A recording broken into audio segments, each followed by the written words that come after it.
Welcome, friends and fiends of the pod. I'm your host, film critic and comedian Nate Wyckoff, reminding you to like, subscribe, and go to cultandclassicfilms.com, where you can purchase exclusive cult ultra-low-budget films. Enjoy the show. Hello, I'm Greg Johnson with the Cult and Classic Films podcast, here to provide a little intro to my favorite episode, which is JANICE.CLICK's McMURDERer. I'm, of course, recommending it because I am the fucking clown. I am the fucking clown.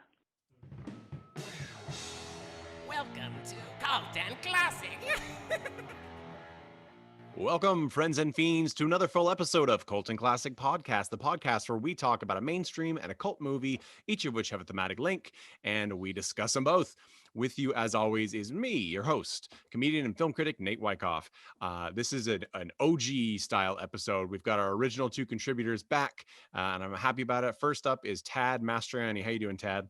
Sweet Jesus, what have you done? And with us, we have our good friend, Jeffrey Tucker. Hey, Jeff. Waiter, one Cult and Classic podcast. Hold the McMurderer. Oh, cannot be done. Bam! That is a reference to one of today's selections. We actually have a special shorts extravaganza here today. We have 4 shorts that we'll talk about rather than doing 2 films. So basically, my opening was a lie to you.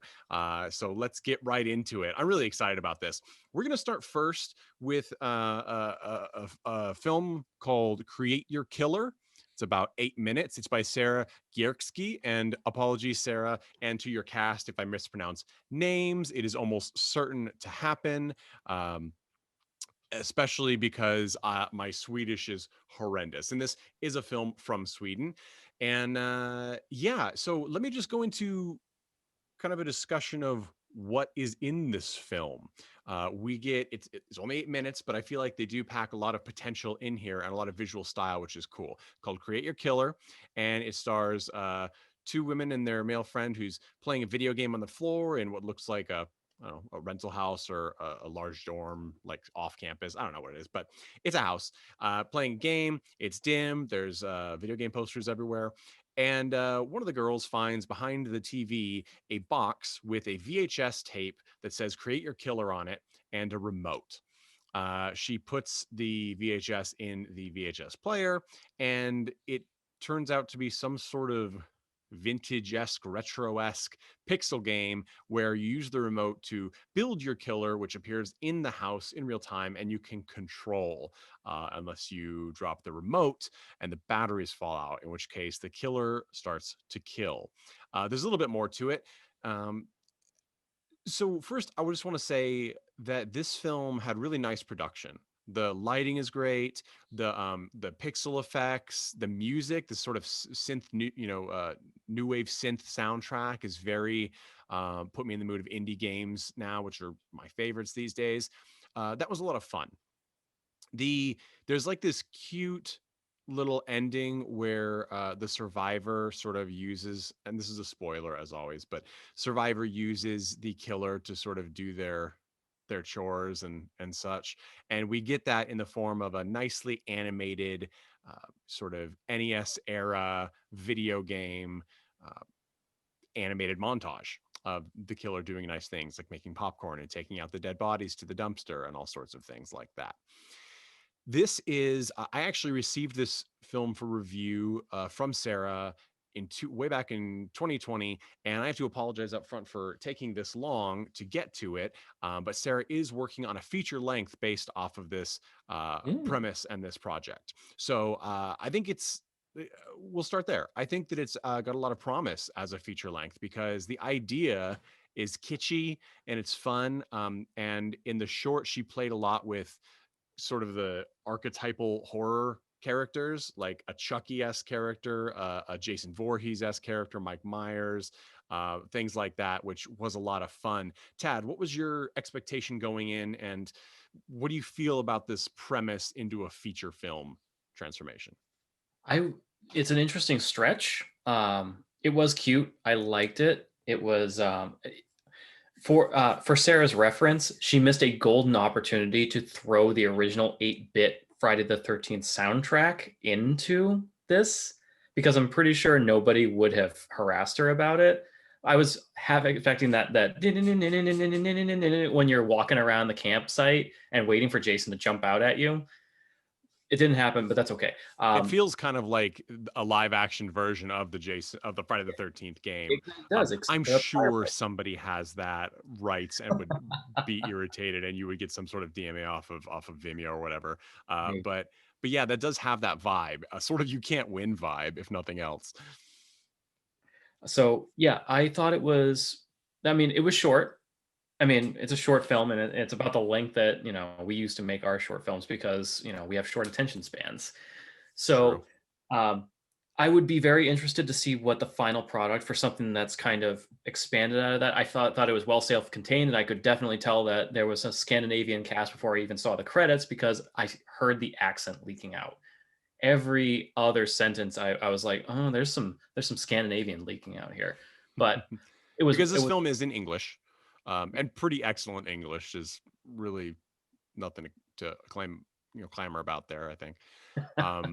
But yeah, it does have that vibe. And that said, I felt like it could have been filmed in Orange County, California, or anywhere in the US. I didn't see anything visually that was a cue on that. But yeah, the accent's just a little bit there.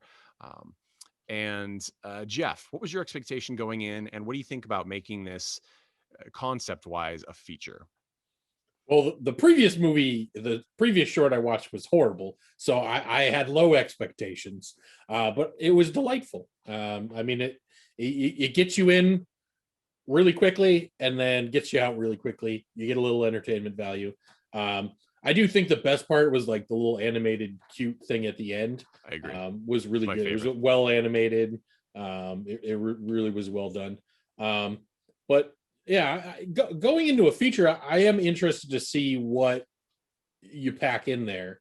Mm-hmm. Maybe you go, a lot more deeper into like the characters, like why is this chick so bent on revenge that she'll, like call her friend, leading the murderer to her so that she can, get to let's get into that weird plot because and this gets into one of my few gripes about it, where there are some, is that one of the characters is texting her ex-boyfriend, it seems, and the other friend is like, give me that, stop, he cheated on you, like, what, come on.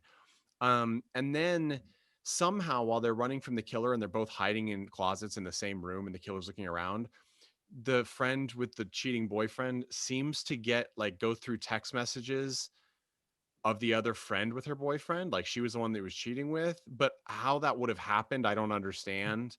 But when she realizes it, then she calls her friend's phone, so it rings, so the killer knows where she is, and that so that was I get the desire for that moment because it is a good moment, but the actual, my brain was still trying to understand what was happening after it had already happened. Yeah. And I think that maybe is a cut situation, like a cut error or some sort of, there was just some sort of narrative disconnect at that moment that happened. And I mean, it's a short, you're like trying to jam all this stuff. You don't you don't do character development. You don't really know the history of these characters or, why they are who and what they are. So, I mean, it was entertaining enough for me. And you just, because it's short, you get in, you get out. I don't get so bothered by that, but I can understand, where you're coming from, because it was confusing. It didn't really make, it wasn't clear. There wasn't a perfect clarity in that scene.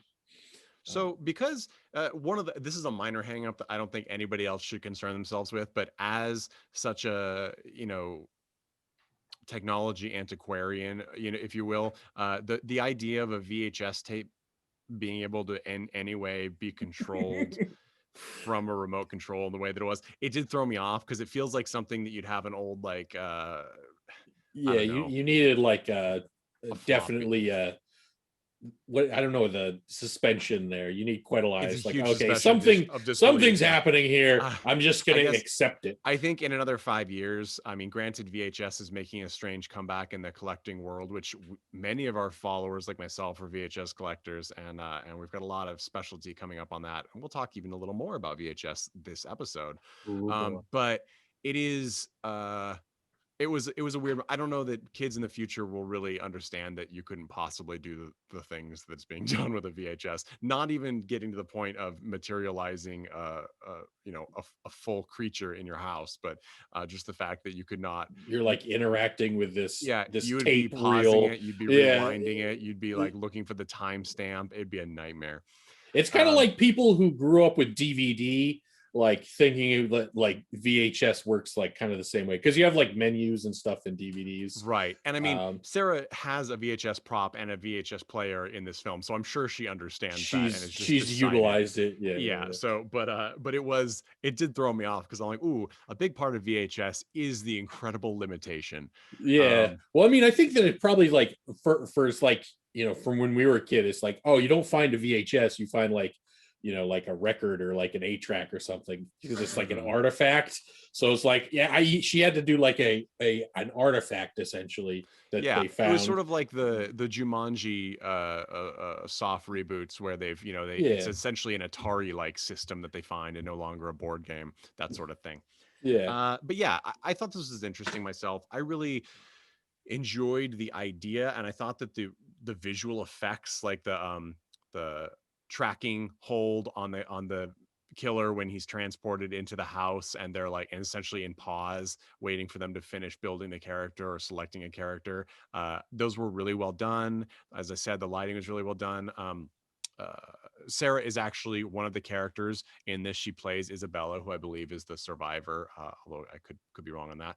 And then we have Jasmine Martinez as Amanda, and then Adam is played by Emmanuel Markskog, and the killer is Mikhail Bjorkman, and there's a couple other people in other costumes in there. But I think it's really wide open territory is what Sarah can do with the feature length, and I'm really excited to see it because I like the idea of this. You know, I love a haunted artifact essentially. So the idea of this tape that does this thing that people can control, kind of, and the fact that she's used it to play with such 80s horror movie archetypes in a fun way. And the fact that I love that they reference that everyone is not quite right. They're like, oh, look, it's Jason. And like, kind of, you know, and then like, oh, Chucky, not really, you know, like they're the swap meet bootlegs, you know, of the horror kingdom. I thought that was really fun. I think that, and again, I think you could do this similar plot in a feature length, but I'd love to see her really expand it and change, have a different plot with the same device. Because I think that gives a lot. I think there's a lot more that can be done with this, and I think that this narrow scope of the short fits for a short. We see a lot when we see a feature length expansion from a short. They'll really try and keep the same plot of the short to the detriment of the film at large. I think Killbox is one that was made off of a short that was kind of a Halo teaser trailer for a live action that was quite good, and the full film wasn't terrible, but it was, in fact, it was better because they didn't hold the plot of that initial, you know, they had the flavor of the short and kind of the object of the short, but they didn't have the actual plot of the short because it just wouldn't work. There would be too much padding involved. So let's go into our traditional would you recommend and why. Tad, would you recommend Create Your Killer, and why? I would. It kind of reminds me of the old VHS style board games that they had back in the 80s, which were mostly terrible and incredibly cheesy. This didn't feel cheesy. This felt almost like a kind of like an homage to those old Newgrounds games that we played back in the early 2000s. So yeah, I thought it was very creative. It was a great, I don't know if this is not her first foray into short films, I assume, because it's way too polished to be. I don't, to be honest, I don't know if it's her first, but I think it's her first credited production, and it is very much a professional feeling production. Like I've watched, you know, we've watched release films that are definitely not that. And no, you're right. She has actually produced quite a few. I'm sorry, Anya, Behind the Eyes, Mimes, and she has she's filming Attack of the Bee film, a TV series. I don't know what her role in that is, but yeah. So she's got a career going. So this was I even though of the four that we watched, this was the one that stuck with me the least. This is as far as I'm concerned, I'm watching a real good jumping off point for someone's career. Mhm. This was just solid all around. Even if it didn't grip me, I would highly recommend it. It's a short, great watch just to see like someone can really put something together with some real skill, and it probably didn't even take that long for them to do it. I'm sure the special effects took way longer than the filming took, but I would think so. I mean, it's fairly simple, but who knows what's on the cut? We never know. You know, we ourselves have filmed hours and hours and toned it down to 3 minutes. So, who knows? And I'll give my recommendation to this as well. I recommend it, especially it's got this like cabin in the woods vibe where it's like it's a horror series and there's a little bit of violence that's well done, a throat slitting kind of thing. Although the scene that precedes it, this weird fantasy like love proclamation moment is a little disjointed, probably could have been pulled out. Maybe that's something that wanted to be expanded in the feature, I don't know.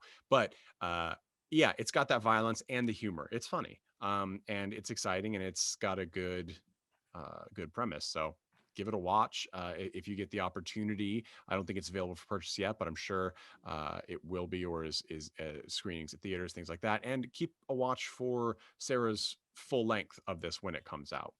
Jeff, would you recommend Create Your Killer 2019? I would, yeah. It's short. It has wit. It has some pretty cool effects and production, and the animation at the end is delightful. Which I'd be interested to see if she could do characters and narrative. Yeah, I'm interested to see that going forward.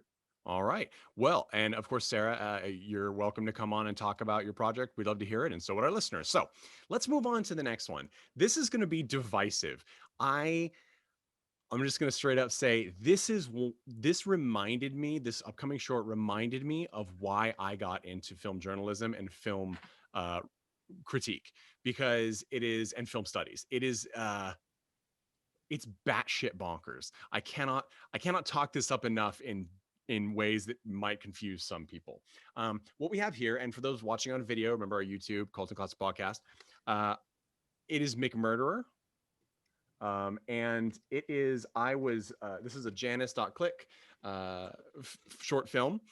Visit Janice.click, Janice.click online to get a copy. There's only a few copies of the VHS left. This is amazing. The VHS, I just have to go off on this product. They did a knockout job. It has an old school rental clamshell case. It has a bright yellow, professionally made McMurderer VHS, legit, complete with warning: this video cassette will melt if left in the car or sun. It's from Dark Hollow Home Video, and it's got amazing cover art. But I think Beyond Weird, I think, did the cover art, and it's amazing. And not only can you get the VHS, you can also get it on DVD. But if you're quick about it, you can get. I think Janice.click still has some of the Happy Meal variants, where you get the VHS in the case in an unhappy meal Happy Meal container. It's so friggin' legit. I cannot get over how cool this is. It's amazing. Now let's get into the plot of this. So if There's a plot. listeners, there is listeners, if you could have missed it, if you have not seen a Janice.click short before, go to Janice.click, and many shorts are there. It is an experience. These are love letters to found VHS, to this sort of obscure Videodrome style film making process with it. And again, I don't actually know how Janice.click has produced this, but it appears to be, it has the great effect of things that are duplicated back and forth between VHS, because you get tons of tracking issues, you get built-in grain. It also looks real, as opposed to the example I usually pull when I talk to people is I talk about Tarantino's Death Proof. You know, it's a love letter to Grindhouse, but it's a Tarantino film. It's not really a Grindhouse film. But if you actually were to watch a Grindhouse film, it's going to feel different. And Tarantino does some of the visual cues, like the title card that jitters, and an occasional scratch lines through the film, things like that, but they're artificial. They're very slick looking, and they don't detract from the fact that it's a highly polished, highly funded product. McMurderer does not do that. McMurderer says, if you want to experience what this is like, what true grit cinema is, we're going to give that to you by having insanely dilapidated footage. I mean, 480 DPI is a dream at this point. It is, and it feels like it's cut together, you know, with a good old fashioned VHS swap or linked VCRs. And there's just these really, really cool moments. I know I haven't said anything about the plot here. The plot, and this movie's about 15-ish minutes, I believe, 17, somewhere in there. The plot is that there is a man who is a clown who runs a chain of fast food restaurants that may or may not be McDonald's. They call him McClown. He is an alcoholic, though he denies it, and he's not well liked. While filming an insane rant of himself, talking about how he's a motherfucking clown, he's killed by being stabbed in the head by one of his employees. Now, we jump forward to like 5 years in the future. His son exists and misses his father so much that he eats at the restaurant every day. We get a disturbing scene where he leaves his friend on the couch to, there's no delicate way to put this, masturbate over spilled fries in an alleyway and then wrap the whole parcel up and throw it in the trash. Well, that creates the new McClown, essentially, a giant mutant yellow-bodied creature that proceeds to kill its way to its son and then be happy raising its son, I guess. There are lots of weird things in this already weird thing. There's an anti-abortion video in the middle, which is perhaps the most insane. It really feels like, I mean, it feels like the kind of anti-abortion video that is actually gets made. Like, it seems like people who are anti-abortion, to the extent that they picket and things, would think this is how it really is, right? Like somebody's dirty shower with tongs and, you know, the equivalent of a turkey baster, and a can opener. It's nutso. And he calls, and McClown's son calls this anti-abortion video a pornography film, and then plays it, and we see it's an anti-abortion movie. It's utter madness.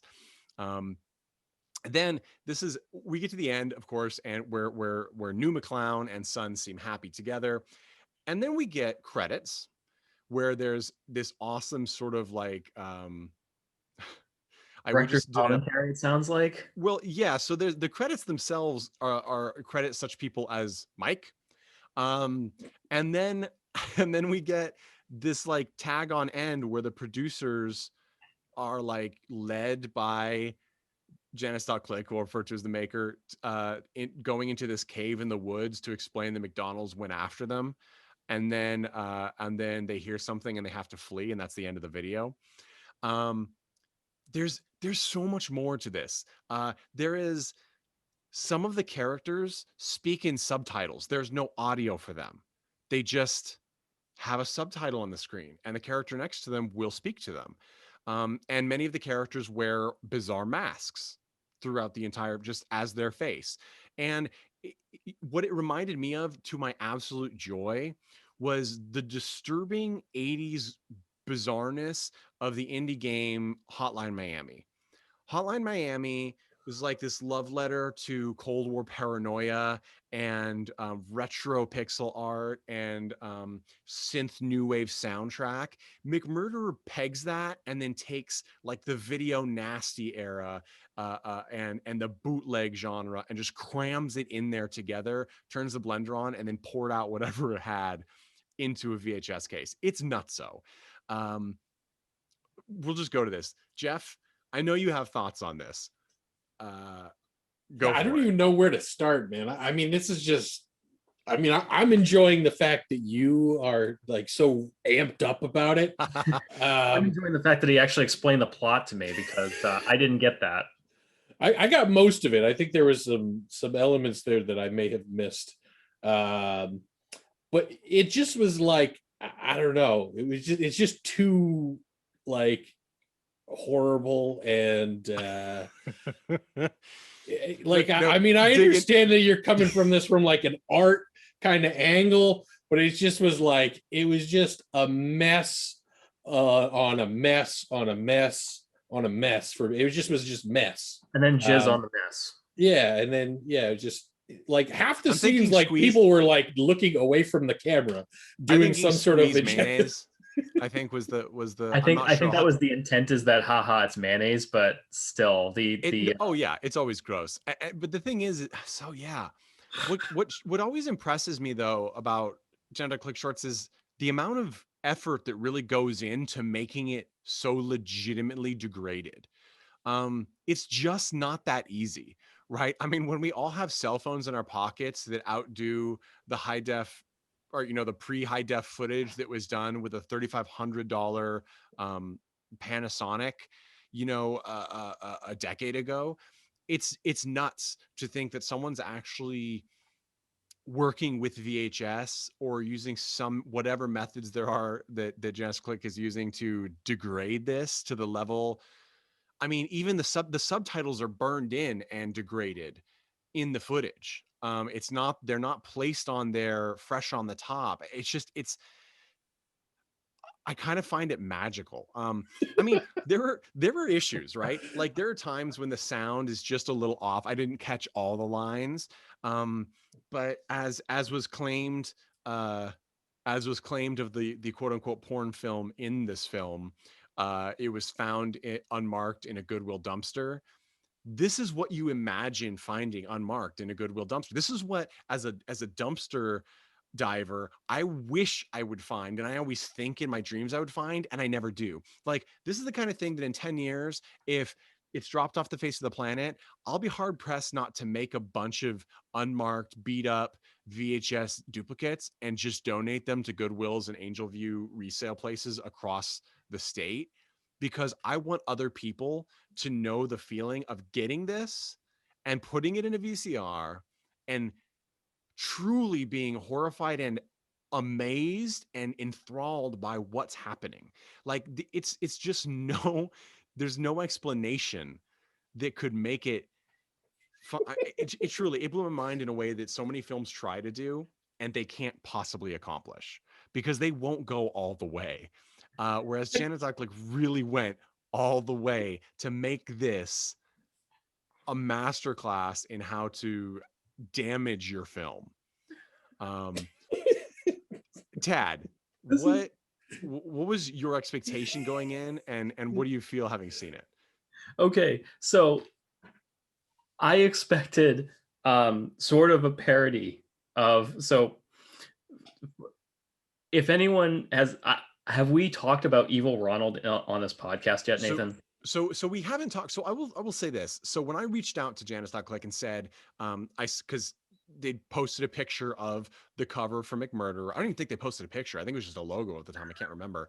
Although the cover, but like I said, is really great. It's a play on the Ronald McDonald old VHS. I can't remember the name of, but it's great, like Ronald's Playhouse or something. Yeah. It's super fantastic. I was thinking like, oh my gosh, Tatamai's character, Evil Ronald McDonald. And so I reached out to JANICE.CLICK when I saw it and said, hey, can we get a review copy? We actually have like personal interest in Ronald McDonald related material.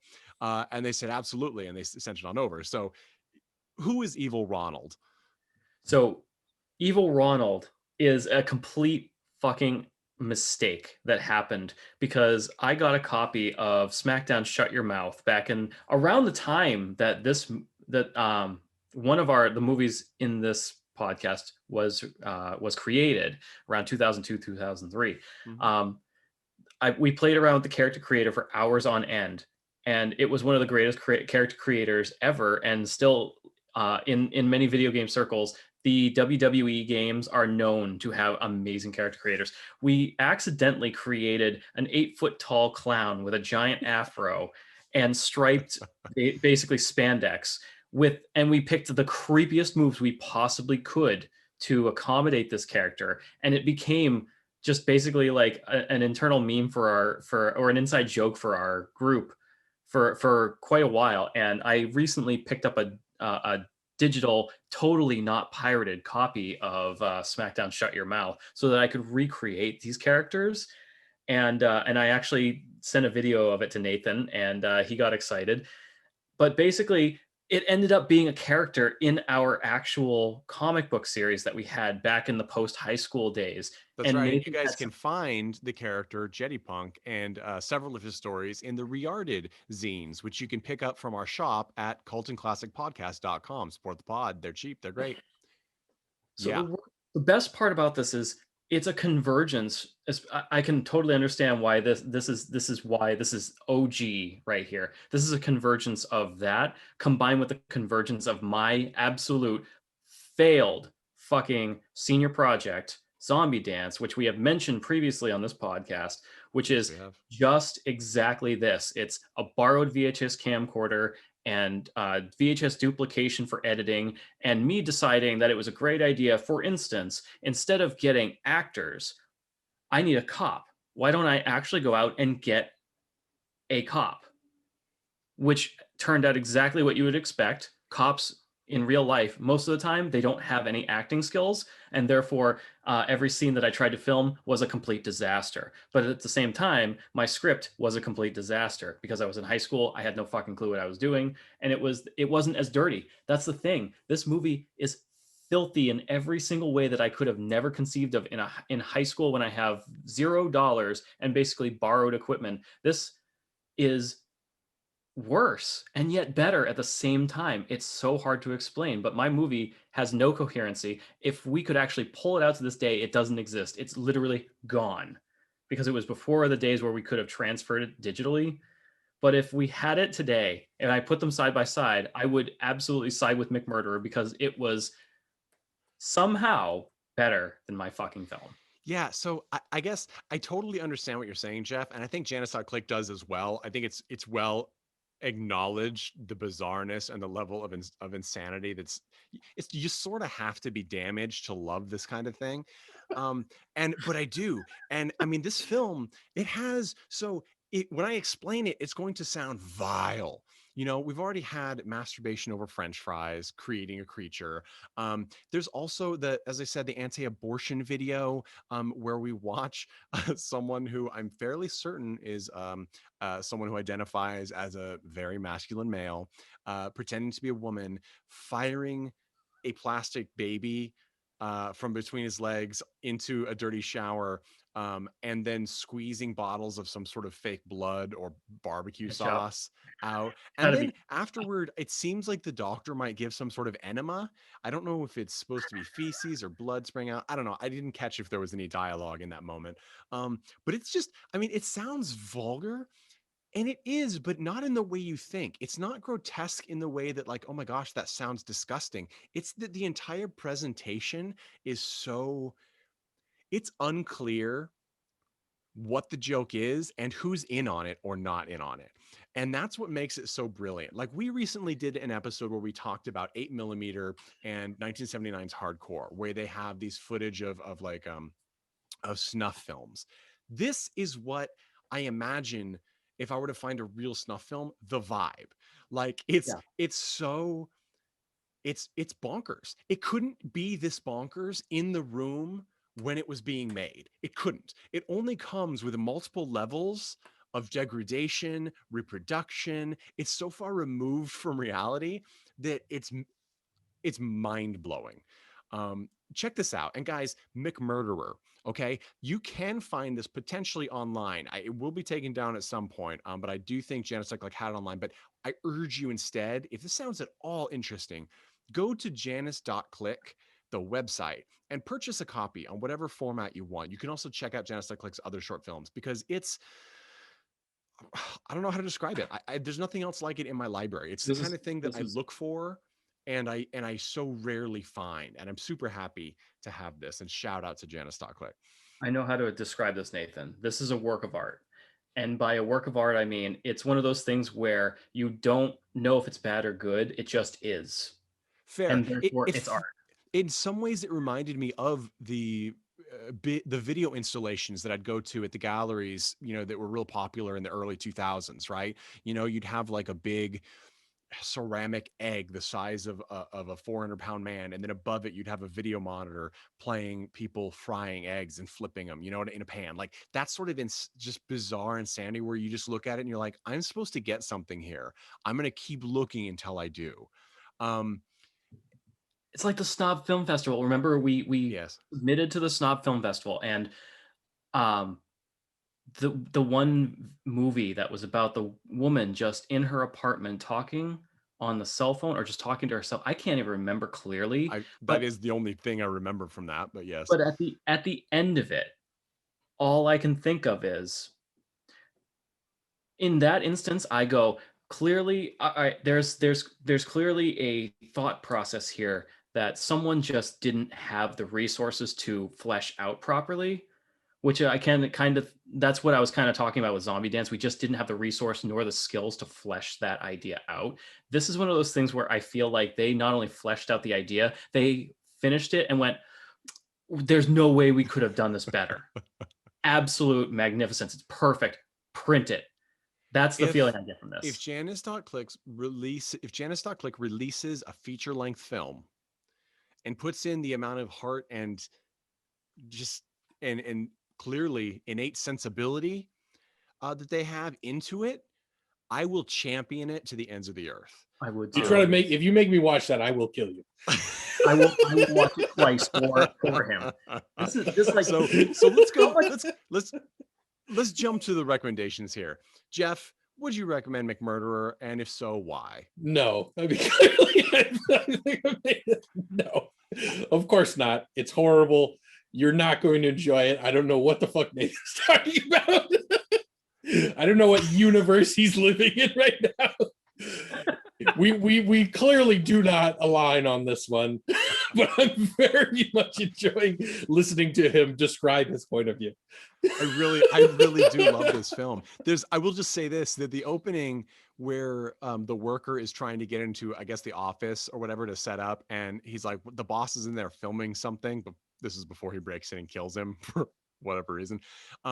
McClown is green screened in front of a vintage McDonald's, and most of him is not visible at all times. The vast majority of him is not visible. It's a poorly lit Zoom call is what it looks like.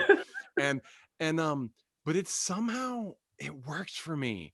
I mean, as he just shouts into the camera that he's a motherfucking clown, his grandfather was an immigrant. Like it just, I mean, I was sold. I didn't know what was going to happen. I really didn't. And by the end, I was like, this can't be over. And then there's the after credit scene. I'm like, yes, this is the meta moment that it needed. And also the little touches. I will just throw this out there. Obviously, it's a recommend for me. I recommend this movie. People need to see this movie to understand what true underground cinema can mean, because a lot of times I get people, especially back in the day, I mean, this way back in the day, like when I worked at Hot Topic, you know, people would come in and they would get a copy of Donnie Darko when we had DVDs, which nothing against it. Donnie Darko is a very interesting film. I enjoyed it very much. I like Jake Gyllenhaal. Okay, we'll get into that. But it was just their first taste of cinema that didn't hit theaters. It wasn't the true cult thing that they were thinking it was. It's just the tip of the iceberg. They had not taken the blue pill. You know, this is when you get into it. Like and when you own something like this that you actually enjoy or appreciate, even if you didn't enjoy it, this is like ephemera that 30 years from now will be completely obliterated from existence, and you will have this. And somebody down the road after you die will find this. And it will be that cult heirloom, that bizarre piece of antiquity that is carried on because it's so unusual and so unique and so outside of the realm of normalcy.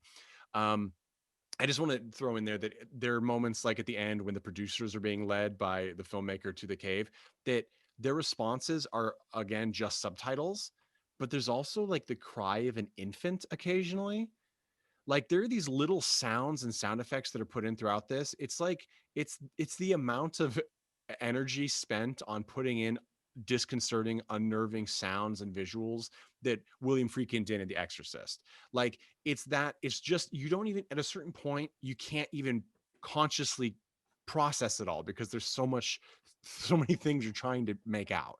But that's my spiel on this. Tad, would you recommend McMurderer, and if so, why? 11 out of 10 would recommend every time. This is yeah, this is Those of come on, you who, like Jeffrey. most of us who only listen to this, I just need you to know how hard Jeff is rubbing his eyes right now. I might be interviewing for a new Colton Classic reviewer. I think Jeff might block my number at this point. But yeah, no, I this is a fantastically interesting one, and I'm glad we included it. And thank you so much, Janice.Click. And check the notes of this episode. We'll have links to Janice.Click's Instagram and website and so forth. We're going to take a quick break. And when we come back, we're going to tackle our next final two shorts for this episode.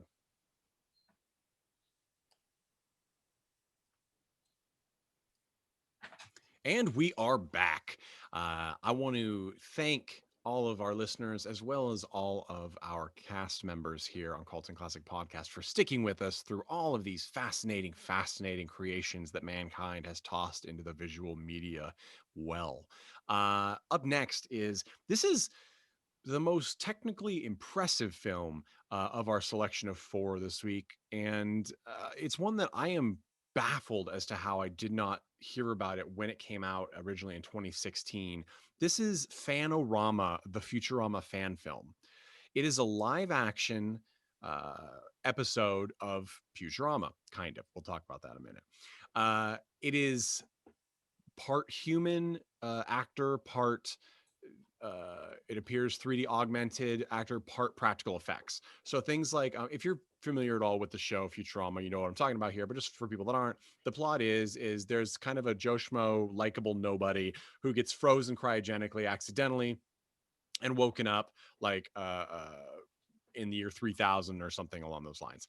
And he ends up becoming a delivery boy with an alcoholic robot named Bender, and Leela, a beautiful kick-ass Cyclops, his great grandnephew, who is, of course, an old man, Professor Farnsworth, and a crab creature named Dr. Zoidberg, who is like a take on like old Jewish comedians of yesteryear, and Hermes, their bureaucrat manager, who is like a limbo champion, Jamaican, yes, and then anybody else? Oh, and then there's a couple of side characters like the Captain Kirk spoof, who the sexually active, mentally immoral, and idiot Zap Brannigan.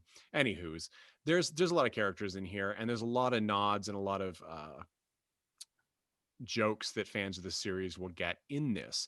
I want to say right off the bat, technically super impressive. Bender is picture perfect. I mean, his mouth movements, his eye movements, the way he looks, his finger movements, and brilliant. And similarly, Dr. Zoidberg, I think, is better than brilliant. He's actually like, they did just enough like new detail to make him like a realistic creature effect, but still have the overall appearance of the simplified cartoon character. And then we have Amy Tan as well, the Asian assistant. She's a good cast in this. I felt very close. Everyone is a pretty good cast in this. I will say that Leela's character is highly problematic for me, and we'll get into that because I am a fan of the show. But I thought this was really interesting. The thing that people have to know about this is it's 30 minutes long, a little longer than a typical episode, but not really. It hits about the 17-minute mark, and then it gets Zap Brannigan coming in and giving a monologue as to how the episode will not end as planned because it is unauthorized, there's no budget, and there's no talent, or something along those lines. And then it's 15 minutes of Hypnotoad, which for fans of the show is literally a TV show where a species of toad that has hypnotic eyes hypnotizes viewers for however long it goes on. It was clever. I will also say the Hypnotoad is literally my favorite part because it's perfect. It is a toad with hypnotic eyes, and it moves just slightly, and the camera pans in and out incredibly slowly. So if you click forward, you'll see that it is moving. Fascinating, well done. 15 minutes is a long time, but I did sit through it. So there is a plot. It isn't resolved.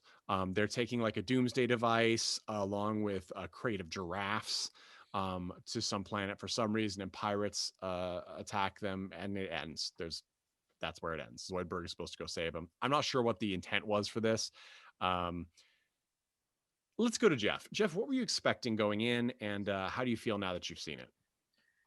I mean, I'm starting to get impressed by these fan films. I mean, like, yeah, the production value is insane. Like there's ton. I mean, it wasn't just like you mentioned like 5 different costumes and like effects that they did that were really good, but they had like this commercial where there was like 10 people in fantastic costumes on like a fantastic set. It was like, what am I watching? This is like better than some TV shows I've seen. Right. It was just like, what? These people are insanely talented, at least in the, costume making and set design. And so I'm wondering if some of them actually work in that part of the industry.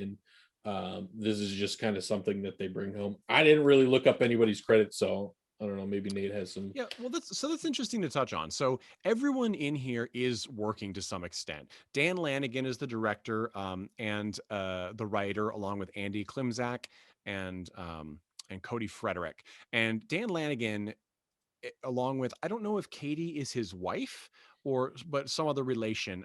They're producers traditionally, and they produce a lot of stuff. Hence, probably where they had the ability to get the funds for this. But it's clearly a love letter to Futurama, and it is clear that everyone involved is trained and works in this area. The special effects are truly top notch. It's the kind of thing where, I mean, it's a short film, like you said, that really blows you away, because the Orville does not have the design work on average that this does. And that's not knocking the Orville. I love Seth MacFarlane. I'm just saying that this was truly a spectacle. I do think myself that the spectacle overwhelms any possibility of story. And that's a little bit of a missed opportunity, because I would actually much have preferred this to be a 15-minute story than a 15-minute setup with no conclusion. And it does seem like a missed opportunity, because it's hard to sell it as a possibility when there's no real payoff. There are some jokes, and some of them are pretty funny. Most of them hinge on being references to the show's previous existence already.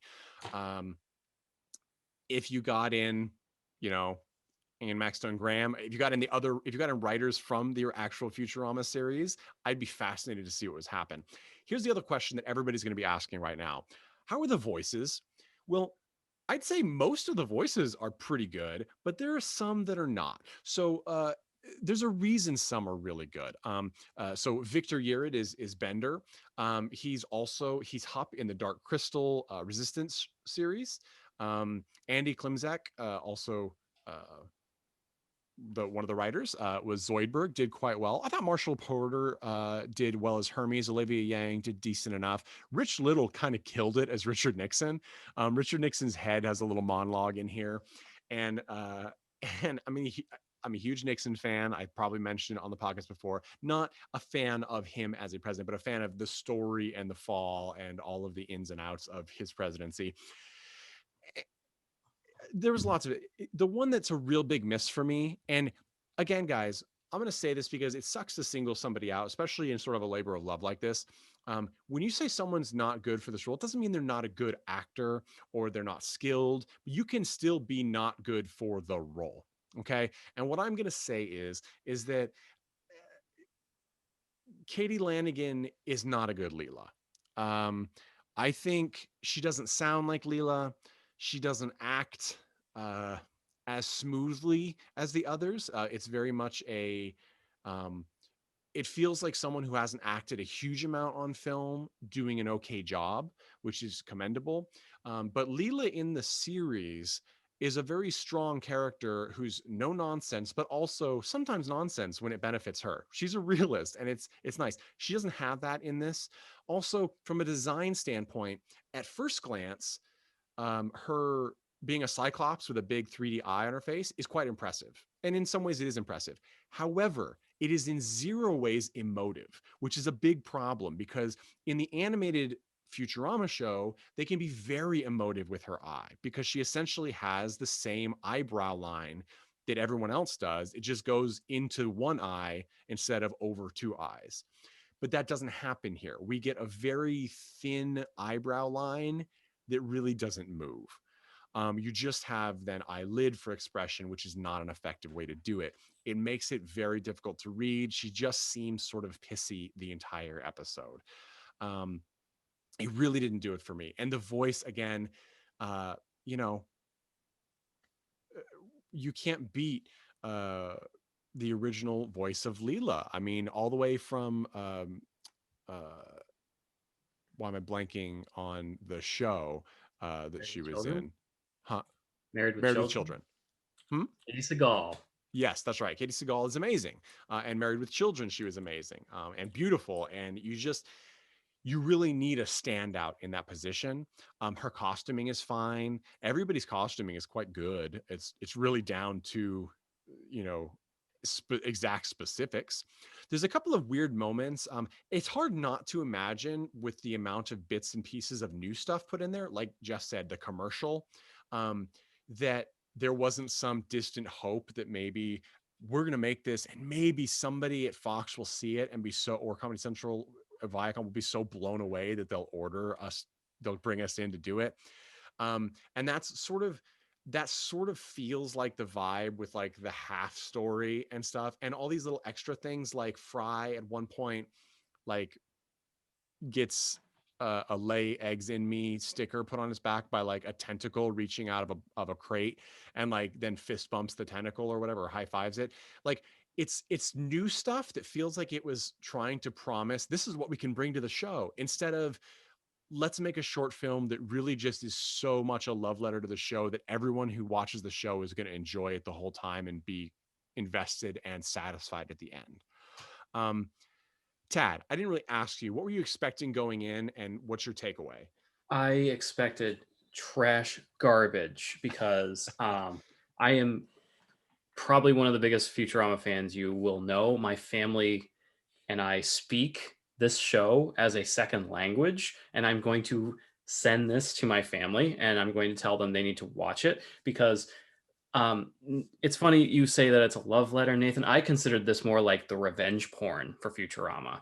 This is like people who loved Futurama and were so disgusted by how terrible 6 and 7 were written that they went, we can do better. Because I did so myself. I actually wrote an entire script for an episode one time because I was so pissed at how badly the show had fallen so quickly. We should do a table read.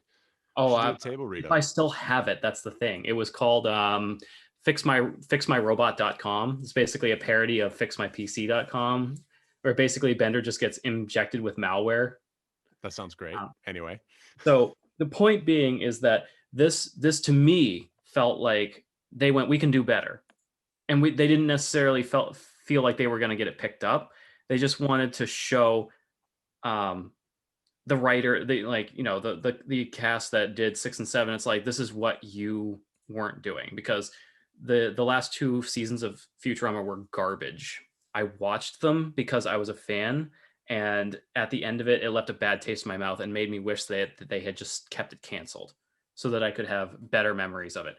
But you know what? That happens to a lot of stuff. Let's face it. It runs too long. It runs out of ideas and it peters out instead of goes out on a high note like the original run did. The original run left on a high note.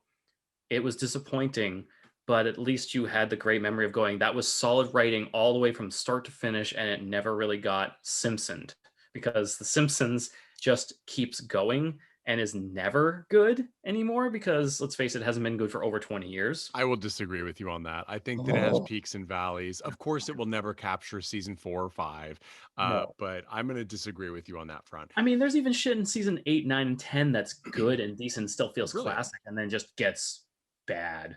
I will disagree. I do think that here's the thing. I also will disagree that all of 6 and 7 for Futurama were bad. I will say that the biggest problem for me with Futurama 6 and 7 was it got a little too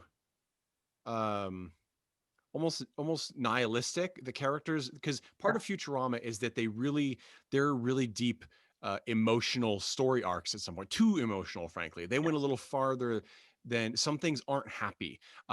Simpsons is great because things typically end fairly happy one way or the other. Even if things aren't fixed, there's some revelation that things are better in some way for the character. Futurama doesn't always have that. I'm devastated forever by Fry's dog. It's just, I'm It's forever devastated. it's Um, unwatchable for some people. yeah, Like including me, I can't go back and watch it's that brutal. It's brutal. It just, they did it on purpose to hurt me. episode. And so anyway, I get that. I would say, I'm not trying to diss it. I enjoyed Fanorama, but I actually found it disappointing because the special effects were the only thing that really nailed it for me. Um, I do think that as Fry, the lead actor did an okay job. He didn't sound like Fry, but he really tried to hit the vocal cadence. Um, and it's Cody Frederick, and Cody Frederick also plays the professor. It's interesting choice to have Professor Farnsworth be a practical effect instead of a person, um, because of course Word. he's a human in the show. But I mean, he looks like it. Just I don't know what would do that to a person, but hey, It was so freaky. Like the yeah. practical effects were fantastic, especially the fact that they even got the little Zoidberg thing where his mouth did His the. mouth moves, his tentacles move. It's beautiful. That was my hands down the coolest little thing. Absolutely. Yeah, so I enjoyed this. I feel like with all of this effort and energy, I wish that the script were stronger. That isn't to say it's bad, but it reads as fan fiction for me. Or not even fan fiction, like you suggested, that it reads as a spec script from someone who doesn't have punch up writers. Um, It's like if Jeff was handed a couple $1 million to rewrite something and then went through with it and got it produced. Because I think that was a read, Jeff. I would I love think to that was a see a read Jeff against you. episode of Futurama. Um, You're on mute, Jeff. But yeah, so anyway, let's move on to recommendations because I really think if you're a Futurama fan, I don't know why you're not watching this because it is on YouTube for free, and the practical effects, seeing these characters brought to life, with the exception of my difficulty seeing Leela on the same level as the other characters that were portrayed. I mean, it's impressive. Like it does look almost like it's like a cross between Amazon's iteration of the Tick and the first live action Tick compared to the cartoon. Like it's somewhere between that, a little more realistic, but not quite to full realism. And it's unnerving to see the characters that way. But it's fun, and I do think most people in this really tried to be like the characters from the show. Vic Mignogna does I'm sorry, Vic, if I mispronounced your name, does Zap Brannigan. And the look is perfect. The costuming is perfect. The cadence is perfect. For me, the voice was not perfect. It was Um, very jarring. It was like he's got it except where it needed to be because you can't do Billy West. You just yes, can't. Billy West is, of course, an iconic, amazing voice actor that's really important. Um, I think people might know Vic Monina from the Star Trek Continues fan series, or 2013. It's a very interesting series, and he plays Kirk, and I think he does a pretty good job in some ways for a fan film. Again, it's one of those standout series. I want to talk about, before we go on to recommendations, I guess I want to talk about what Dan Lanigan has gone on to do, because it's valid. Dan Lanigan has directed several episodes of Mystery Science Theater: The Return for Netflix. That is, of course, the Mystery Science Theater. I don't know if you'd call it a reboot. I'm not really sure what you'd call it. I'm a huge Mystery Science Theater fan. I fully support it. I will say that I have not fully delved into the return. I'm still living my Riff Tracks life, and I I will never get tired of watching the Sci-Fi Channel, especially era the Mike on camera Mystery Science Theater. Although Joel's great too. Getting off topic, and of course, guys, listen if you're Mystery Science Theater and Riff Tracks fans too. Our incredible episode where we had Mary Jo Peel and Bridget Nelson on. It's utter fantasticness, and it is on YouTube as well. But anyway, he's got some great stuff. He's working on Mystery Science Theater, The Return, and he's got other things. So I think it paid off. Obviously, he was in the industry before this happened, but I think that this really sort of cemented where he wanted to be in the industry and the genre that he wanted to be in. So, Jeff, would you recommend Futurama's fan film Fanorama, and if so, why? I would, but this is kind of a weird one. It really is just fantastically beautiful. There's just so many things to look at. It's a spectacle. Planet Express looks amazing. Yeah, the ship. Yeah, like they do so many amazing things. Like I really would like to see this like group of people make some more stuff, just to see like what they can do when they're like flexing some muscles and doing some effects. But Nate's right in the fact that it ends before they finish the narrative that they even started in this short film. You know, the jokes are good, but not maybe as good as they are on the show. So, you know, again, I wouldn't watch the 15 minutes of Hypnotoad. Watch the 15 minutes that's actually there. Enjoy the spectacle of it. Get in, get out, have a good time. It's a short. Yeah, I think that's fair. That's going to be similar to my recommendation. This is really a tech demo.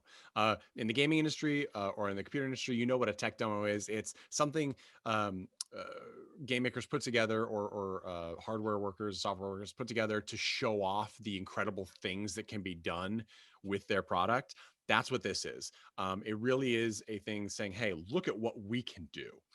And it's got to be brilliant for everyone who worked on its resume. Even Katie Lanigan. I mean, I don't think she's Leela, but she's not terrible. She's just a different character to me. And I think in that way, it's a fantastic success. Would I recommend it to fans? Absolutely. If you're not a fan or you're not familiar with Futurama, I mean, maybe look at screenshots. If you're into practical special effects, yes, go into it. It's inspiring. But if you're a fan of Futurama, absolutely give it a watch. Just watch the first 15 minutes and maybe a minute of Hypnotoad to get the vibe, and write your own ending. This is a fanfic situation. I mean, to me, I really do want the ending. The first 15 minutes is all set up. And hey, Lanigan's, if there is a complete script for the full feature, release it. We'd love to see it. Absolutely. I think everyone would. But if you're a fan, there's no reason not to see it. It's 15 minutes of your time and it's on YouTube for free and it's HD quality. It's really stunning. It's amazing to see what these characters can look like in real life, really done. So check it out. Tad, would you recommend Fanorama? And if so, why? Fucking absolutely. I also, like you, was very disappointed to find that I didn't know this existed until literally a week ago. And this is for Futurama fans for sure. This is one of those things, like, if you're not a fan of the show, there's no actual reason to watch this, because it makes a lot of self-referential stuff and actually does recycle a few things. You know, there's a few lines where I'm like, okay, they just lifted that out of an episode and they couldn't think of anything better to write. But it's not the worst. It's pulled off very well. And this is definitely almost the hard R version of Futurama, because there's alien titties and Zap Brannigan literally has his dick out in this. It's like they really went all the way, and I was very impressed. It's not hard R because they're blurred, but No, I see what you're saying. It's more of the DVD released films before Comedy Central picked up Futurama. If you remember those, of course, Bender's big score and that. This is better than all of them. They went a little farther. I don't. This is better than all of. Give me a break. This is better than 6, 7, and the Futurama films. Let's face it. I'd rather watch this over and over again than watch those movies again. Well, you're allowed. It's on YouTube. For the rest of us, we'll pay for Hulu. No, I think it's totally worth watching. That brings us to our final film of today, which is actually, this is a personal favorite, and we'll get into why, aside from the fact that I enjoy it. This is Robot Bastard from 2002. That's Robot Bastard with an exclamation point. And yes, that is a line in the show. We have a low def version of this. It is available on YouTube. I desperately want a high quality transfer of this of this short film. It's about 15 minutes long. Everyone's nodding their head. I think we're all in agreement on this. This is another visual spectacle, and it is super cool. And of course it's super cool because it's directed and written, and the props are made primarily by Rob Schrab. Rob Schrab is not a common household name in the comic or the film industry, or the TV industry, which is a brutal shame because he's been here for a long time and he's incredible at what he does. And he has been a personal inspiration to me, especially in my comics work, since I was a young, depressed kid living in rural Wisconsin with nothing to do and no one to talk to, because he created the independent comic Scud the Disposable Assassin. Scud the Disposable Assassin has like so many of his awesome, unique, funny, cool, edgy ideas. Just as an example, he had the phrases in Scud, things like surreality just got funky, and one of his trade paperback collections of Scud was called Solid Gold Bomb because Scud is gold colored. He loves robots, violence, comedy, shtick, 50s style robots, but off kilter, just a little weird, a little wild. Everything is smooth. It's like you took a 50s like turnkey robot toy and put Kanye sunglasses on it. Like, it's just cool. Everything is cool. And I'm sorry for that Kanye reference. Kanye, you're not cool. But there are plenty of other people who are cool. It's amazing. The plot is this. There is the robot who is sort of like a government agent who's only released when he's needed for a mission, and he is reached out to by somebody in the government to rescue the president's daughter who has been kidnapped by Blood Mamba. So Robot has to go to the Blood Mamba space station and get to the center of it, fighting through hordes of mummies, they call them, which are these slick, rubbery, black creatures with sharp teeth that attack and occasionally have laser guns of some kind of gun. And he gets to the center of the ship. And here's a spoiler alert. I don't care if you know every line of this movie and every beat. Watch the movie. It's so worth it to me. But the end, he gets there. He defeats Black Mamba, who turns out to be a robot himself, and then finds out that the president's daughter is actually Black Mamba. Spoiler alert, Robot Bastard lives, albeit not entirely in one piece. And it's just, what makes this so wild is, one, Rob Schrab's directing is amazing. The fact that he hasn't been given directing every day of his life, like people pounding on his door, is shocking, because the light to dark, the glowing eyes in the darkness, it's like a Frank Miller frame in bold Technicolor all the time. And he's aware of movement in a scene. A lot of times when people who do sequential art, comic books, things like that, or illustration, when they're given a directing task in film or animation, it's hard for them to break free from that still static window concept where you're one step, then the next step, then the next step. You see one action and then another action. He doesn't have that problem. Things happen all the time. He knows what to focus on. The camera flips in really cool ways, but it's never overpowering. I absolutely love it. It's a lot of fun. Robot Bastard has quips, and the quips are funny, but they're like intentionally schlocky. They're never like brand new. They're always feel like they've been used before. Like, I'm too old for this shit, like that kind of thing. But it's funny watching it out of a big cardboard but well made orange robot with glowing eyes, the guns that come out of his wrist, which is the coolest stop motion effect ever. Yeah, so I'll give it to you guys. Jeff, what was your expectation going in, and how do you feel now that you've seen Robot Bastard? Well, like everything, I have no expectations, and I gone on a little bit of a roller coaster from hate to, mild amusement to now absolute love.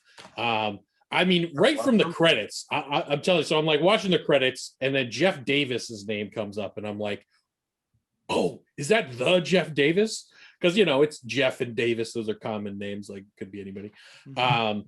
And like, so I was just like, I was sitting there, and it's so Jeff B. Davis, who's worked with like Dan Harmon and a lot of stuff.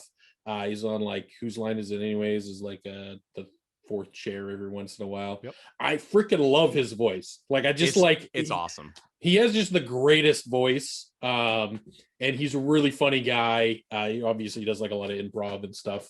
You should check him out. You know, now he's doing Harmon Quest with Dan Harmon on VVR, I think it is. But he's absolutely fantastic. So I was like, I just like from that, I was like excited. I was like, oh, I hope it's him. Like, I hope it's like he's in this weird short thing. But then I was just taken by the style and the kind of the you know, this robot, and like Nate was saying, this like stop motion of like him taking these guns and like upgrading his guns, stop motion effect. It was just like unbelievably like beautiful. Like it just it was smooth, and like you transition from this like, you know, the big cardboard robot to what's very clearly like, you know, a stop motion scene, but like it somehow just blends so perfectly, and the effect is so good that it just kind of like enhances the action, and you know, like I don't know, I just love this film. I don't even know what to say, because I'm like so like enamored with the piece of art. And this is how I reel you back in, Jeff, because I agree with you. This is absolutely stunning. And this is one of those things, every time I get into a discussion with someone about Rob Schrab and his work, which is often, and I probably have irritated many people at CBSs across the country, is Rob Schrab is fucking good at what he does. He's brilliant, he's funny, and he has that eye that really makes things work. For example, something else Rob Schrab did is Rob Schrab, along with Dan Harmon, because they do work together. In fact, Rob Schrab, if you've seen his name recently, it's probably as a producer on Rick and Morty. He with Dan Harmon wrote a really cool pilot TV show called Heat Vision and Jack. This is like famous in cult underground TV pilot world, and for absolute good reason. It stars it's an astronaut who's got special powers, and he's on the run with his talking motorcycle. Okay, it is amazing. What it makes it more amazing, it was directed by Ben Stiller, starring Jack Black and Owen Wilson. This is like the most amazing, before they made it huge. I mean, Ben Stiller was pretty big at the time, but it's one of those things where you see that and you're like, what? And it's good. It's really good. And it's like, how did this not happen? Rob Schrab wrote the 2006 animated film Monster House with Dan Harmon, a fucking great movie. He was head writer for the Sarah Silverman show. I don't know why I pronounced that so weird, but I'm a big Sarah Silverman fan. So it's the Sarah Silverman program is just a fantastic show. I also, you know, it should come as no surprise that I love Rob Schrab, because he also directed several episodes of Mystery Science Theater 3000 Return, and worked as a contributing writer on the Santa Claus Conquers the Martians episode of the original run of Mystery Science Theater 3000. Why do these things all tie together? Wisconsin. When I was in Wisconsin is when Rob Schrab was in Wisconsin. I didn't even know that at the time until later. I think he might have even been in the improv group with a lot of comedians in the area of the Dead Alewives. But who else was in Wisconsin at the time? Mystery Science Theater. That's why Joel Hodgson, creator of Mystery Science Theater, and of course, Joel from the majority of Mystery Science Theater seasons, was a contributing consultant on the robot designs for Robot Bastard. It's also why Dan Harmon is there, and Dan Harmon was script supervisor for Robot Bastard. These things all tie together, and for good reason. People who are good at what they do and have similar aesthetics tend to clump together, hence the people on this podcast. And it's amazing when they get together. And it's really cool to see something like this where so many incredibly talented people are involved. And also it's sort of like you discover it, because Robot Bastard is not super well known. It came out kind of before the popularity of YouTube. It was I first saw it on Rob Schrab's website, which I don't think is even there anymore. And unfortunately, it seems like this might actually be the same quality transfer. And this also is available on YouTube. But I want this. Rob Schrab also did a little show called Twigger's Holiday, which I have a DVD of somewhere. It was never officially released, to my knowledge. It needs to be released. Scud the Disposable Assassin, thank God, did get a hardcover, beautiful, complete edition, which I urge everyone to go get. It's wild. It's real wild. Yeah. So Jeff, I covered what you thought. Tad, what did you expect going into Robot Bastard, and what's your takeaway? You know, I went by the title on this for once, and I actually kind of sort of got exactly what I expected. I, f- I guess I expected the only thing that I guess didn't happen was with a title like Robot Bastard, I expected the main character to be a bastard, but in reality, he's cool as shit. And it reminded me there are a couple things. For one, the aesthetics of 2002. This actually feels more like an early 90s thing. Like it Mm-hmm. feels like it Very much. was like almost like an MTV short that was lost that I never knew about. But the logo that's on the poster that we have right behind us so much reminds me of like the aesthetics of Batman the Animated Series and those logos Mm-hmm. because it felt like that similar era, like 1994, 1995, and it had that writing feel of like Paul Denis and all that. So, but it also reminded me of, and I'm glad you confirmed it because I distinctly remember when we started being friends back in around this period of time, like 98, 99. We you had introduced me to Scud the Disposable Assassin, and I you had a copy back then, right? I did. I had everything that it hadn't been finished at that time. I don't think he took a giant hiatus in the middle, but yeah. Okay, because I think you had me read some of it, and I distinctly remember. Funny enough, the antagonist at the time was named Jeff. Yes, he was. She was actually. Yeah, it She was a she has babies. she with Yep. fucking what was it? She has mouths Mouse on her traps for knees, hands. mouse traps on for her hands, tentacles. It's and has a squid strapped to her chest. That's part of her. It's wild. I'm telling you guys, like, pick up go find Scud the Disposable Assassin. There's a couple of old trade paperbacks. There's of course out of print single issues, and then there's the complete edition. I think there's also a soft cover complete edition that's out there. It's absolutely worth it. It is everything you could possibly want, including questionable sexuality. Just everything is brilliant in this.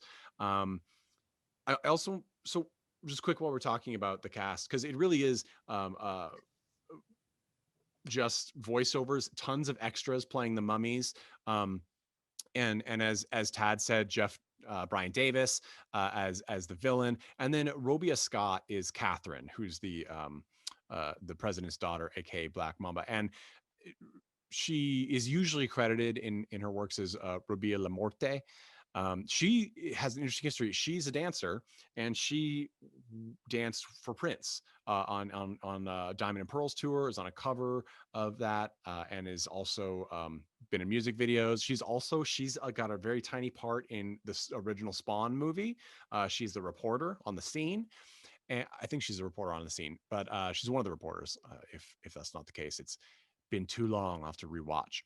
Um, and just the talent in this little thing is just really great. And we actually have very, if anybody has seen, which people have, the Sarah Silverman program, the episode where she takes cough syrup and goes on a little crazy dream trip before waking up with her car parked in a playground sandbox. Relatable. Uh, that dream sequence is heavily done by Rob Schrab. And it was clear. I only knew Rob Schrab worked on that show because I love Sarah Silverman. I was watching the show. I wasn't sticking around for the credits, but I saw that segment and was like, holy shit, Rob Schrab did that. There's nobody else that did that or that would do it that way. And sure enough, he did. And he's great. And I think Sarah Silverman said that she wrote I believe introduction to Scud the Disposable Assassin's complete collection. And I think she said, "Is I only knew him as the guy who farted in the writer's room all the time." And I don't know if that's true or not, but it would be a pleasure to be in that room, as weird as that sounds, because Rob Schrab is a legend, an unsung legend. Yeah, so let's move on to recommendations. I think this is going to be an easy one. Tad, would you recommend Robot Bastard? And if so, to who? Absolutely. I think this is just a mandatory watch for people who are millennials who grew up with that kind of 90, like the early 90s but the 2000s aesthetic. It's kind of like almost like watching a Tool video without just the weirder shit, because there's some weird shit in here. Like the monsters are weird, but for the most part it's you know what it really does remind me of? The artwork from one of my favorite underground bands, Screaming Mechanical Brain. You can find their stuff still out there. I'm not really sure if they still are making music, because I discovered them around 2004, back when basically we were trolling around the punk scene in New Hampshire, back when New Hampshire had a punk scene, and I stumbled upon them on MySpace and fucking loved them. It was weird techno industrial hard rock, and the art style in their album covers very much reminds me of this movie. It evokes that sort of early 2000s mentality that was kind of post 90s but still the 2000s, trying to kind of get its own identity together. It just screams it to me, no pun intended. Yeah, I want to say too, he's not credited on IMDb, but I believe that in addition to speaking of 90s things, in addition to Dan Harmon being in there, and of course Rob Schrab himself being in one of the mummies in um, those creatures in Robot Bastard, Doug TenNapel is one of them as well. Who's Doug TenNapel? How about the creator and artist for Earthworm Jim, the amazing video games and cartoon series that it spawned, and I believe comics are actually out now or recently as well. And Doug TenNapel also did an issue of, I think it was Scud Tales from the Vending Machine, a spin-off series that was really great. A few mini-sodes ago, we also did a zine review episode where I talked about Jim Mahfood's artwork and his zines and his really cool stuff. A great guy, really, really fun to talk to. And he also did an issue of Scud Tales from the Vending Machine. So things connect together, guys. That's what I'm trying to say here. So yeah, will come to me. Of course, I would recommend Robot Bastard. As Tad said, it feels early 90s in the coolest parts of early 90s, but also the 2000s. It is that weird 90s nostalgia that we got. And I think if you liked Nickelodeon at its most bizarre and inappropriate, like the early, like 93 with Rocko's Modern Life, and also with the 2000s with Invader Zim. If you like that, Jonah Vasquez, if you like that, you will love Robot Bastard, and get into Robot Bastard and then get into everything else Rob Schrab has done. You're already watching Rick and Morty. I know you are. We all are. And probably Harmon Quest too. Watch this and go read Rob Schrab's comics. Go watch his other shows. Watch the Sarah Silverman show. You may have no interest, but you watch it. You're going to be entertained and you're going to have a new interest. So do it. That is it for this episode of Cult and Classic Podcast. Guys, thank you so much. I want to say subscribe, write reviews. Whoa. You missed it, bro. Did I not ask Jeff? I got things to say here. I got words. Here's the thing. Sometimes I just stop because I know what you're going to say. And you don't know what I'm going to say. You're going to say, Nate, thank you so much for having me watch Robot Bastard and McMurderer today. I love you. No. I will never stop loving you. No. Those things are true. I do love you, and I will never stop loving you. Jeff. That's not what I was going to say. Okay, Robot Bastard, amazing. You can't really say much about it because it's just like an aesthetic dream. I mean, maybe people with better poetic verbiage can get the job done. I can't. Go watch it. It's beautiful. It's a lot of fun. But it does remind me of something. Because I love Jeff B. Davis. I love Dan Harmon. The thing that actually I got to know them first on was this weird thing from a long time ago called The House of Cosby's.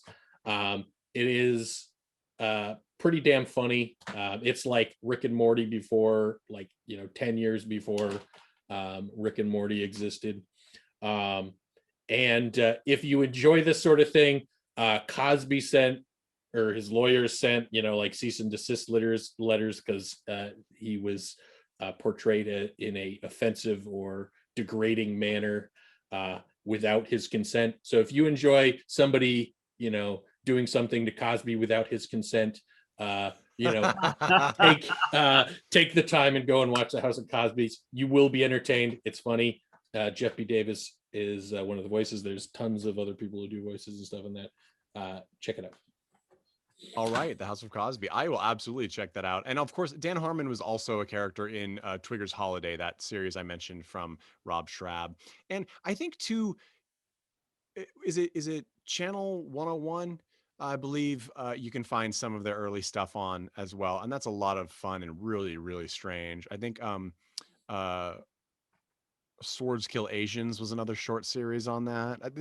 It's wild. Go watch it. Go find these weird things, guys. Come on. Don't forget, shorts are a massively entertaining, amazing part of cinema history, and especially cult cinema. And so many of these things are up for free online, but also get lost to time because people don't think about them as worth their time. And I think this selection has shown that's absolutely not the case. You need to go watch them. You need to check them out, and you need to make your own shorts, guys. I'm going full steam on this in 2021. Make your own stuff. If you make short films or you want to make short films, do it. It doesn't matter how many people you have. If you have a piece of paper and a pen, you could have a dozen people. Just draw a face on it. I don't know. And then It's not a give good it to example. us. But seriously, guys, and send them to us. We'll talk about them. I mean, you may not like what we have to say, but that's okay. You're clearly open to criticism, so give it a go. For I real definitely this don't care what I time, have to say.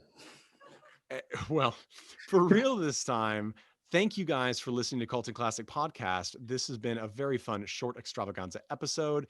And to play us out, as always, is the Chud with All About Evil.